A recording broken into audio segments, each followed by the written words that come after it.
अस्सलाम वालेकुम dear student, welcome to IM chemist. इस वीडियो में हम लोग बात करने वाले हैं कि MD CAT 2023 क्यों कंडक्ट होना चाहिए, क्यों कंडक्ट नहीं होना चाहिए, अगर रिकंडक्ट हो जाता है तो उसके क्या फ़ायदे हैं, अगर रिकंडक्ट नहीं होता तो फिर उसके क्या फ़ायदे हैं। सबसे पहले अगर हम बात करते हैं रिकंडक्ट की, तो रिकंडक्ट अगर हो जाता है, बल्कि होना भी चाहिए, और उसकी वजह क्या है कि जैसे आपको पता है कि आज की डेट तक PMDC की जो नोटिफिकेशन है उसके मुताबिक ये जो MD CAT का रिज़ल्ट है, जो MD CAT 2023 हुआ, उसका जो रिज़ल्ट है वो 3 इयर्स तक वैलिड रहेगा। जैसे कि आपको पता है कि इस वक्त बहुत सारे कैंडिडेट ऐसे हैं जिन्होंने अनफेयर मींस या फिर अपनी मेहनत करके बहुत ही अच्छे मार्क्स सिक्योर किए। मतलब 190 प्लस में जो स्टूडेंट्स हैं, आपको पता है कि बहुत ही ज़्यादा आ चुके हैं, और इस वक्त जो मेरिट है वो बहुत ही ज़्यादा होगा।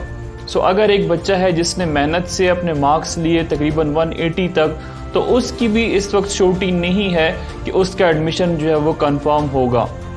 और ना ही ये श्योरिटी उसको अगले साल होगी, ना उससे अगले साल, क्योंकि आपको पता है कि 3 साल तक ये जो MD CAT है इसका रिज़ल्ट वैलिड होगा।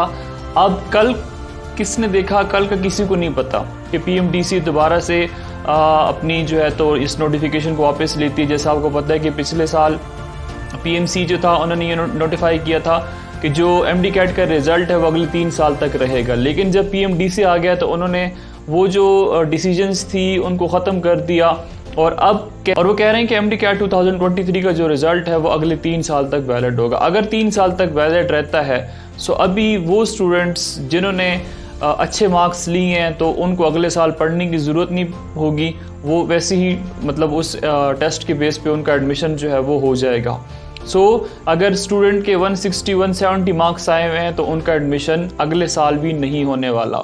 अगर वो 190 भी ले लेंगे तब भी उनका चांस जो है बहुत ही ज़्यादा कम होगा। तो जो MD CAT है जिसमें जहाँ पे अनफेयर मीन्स यूज़ हुई हैं,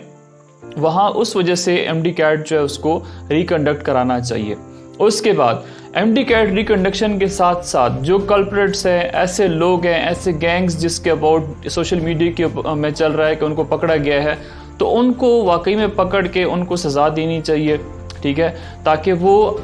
दोबारा से इस चीज़ को ना करें, ऐसा काम ना करें, ऐसे गलत काम ना करें, दूसरों का हक जो है वो ना छीनें।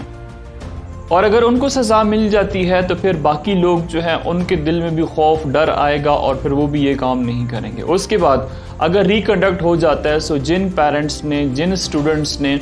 MD CAT 2023 को ख़रीद लिया था, जिन्होंने पैसे दिए थे, जिस तरह हमें पता है कि सोशल मीडिया के ऊपर चल रहा है कि 30 से 35 लाख रुपए तक ये टेस्ट जो है वो सेल आउट हो गया था, जिसने जितने ज़्यादा पैसे दिए उतने ही ज़्यादा उसको मार्क्स जो है वो मिल गए, और बहुत सारी अनफेयर मींस के थ्रू ब्लूटूथ डिवाइसेस या फिर पेन यूज़ किए गए जिसके अंदर वायरलेस सेटिंग हुई हुई थी, या इस तरह के बहुत सारे अनफेयर मींस, या फिर जो पेपर्स, जिस तरह हम सिंध की बात करते हैं तो वहाँ पेपर जो है वो लीक आउट हो गया था। अगर पेपर लीक होता है तो वैसे तो नहीं लीक होगा, ऑब्वियसली किसी ने इनको पैसे दिए होंगे तब जाके टेस्ट जो है वो लीक आउट हुआ होगा। एनीवेज, उनके पेरेंट्स के दिल में भी खौफ होगा कि अगर हम लोग पेमेंट करते हैं तो हो सकता है कि कल को हम दोबारा से पकड़े जाएंगे, तो इस खौफ से भी कोई जो है तो पैसे नहीं देगा। तो ये भी एक बहुत ही बड़ा फ़ायदा होगा MD CAT को रिकंडक्ट कराने का। उसके बाद हम बात करते हैं अगर MD CAT रिकंडक्ट नहीं होता तब क्या होगा, उसके क्या नुकसानात हैं। उसका जो सबसे बड़ा नुकसान है वो ये है कि अगर इस दफ़ा MD CAT जो है उसको एक्सेप्ट किया जाता है, उसको रिकंडक्ट नहीं किया जाता, तो ये लोग जो हैं जो कि इस तरह की एक्टिविटीज़ में इन्वॉल्व हैं, जो कि MD CAT का टेस्ट लीक आउट कर लेते हैं, जो कि MD CAT का टेस्ट ख़रीद लेते हैं पैसों पे, तो वो अगले साल भी जो है तो इसी तरह यही कार्रवाई करेंगे, और फिर दोबारा से टेस्ट जो है वो लीक आउट होगा। दोबारा से लोग, जो स्टूडेंट्स मेहनत करके मेरिट के ऊपर आने की कोशिश करेंगे भी, तब भी वो नहीं आ पाएंगे। स्टूडेंट्स, इन सब बातों को सामने रख के मेरी जो अपनी राय है वो ये है कि MD CAT 2023 को रिकंडक्ट होना चाहिए, और जो लोग इस काम में इन्वॉल्व हैं उनको पकड़ के उनको इबरतनाक सज़ा देनी चाहिए, ताकि आइंदा मैं या फिर आप ये इस तरह के काम करने से पहले 1000 दफ़ा सोचें और फिर हम लोग ये काम ना करें। मज़ीद अपडेट्स के लिए हमारे साथ कनेक्टेड रहें। Thanks for watching.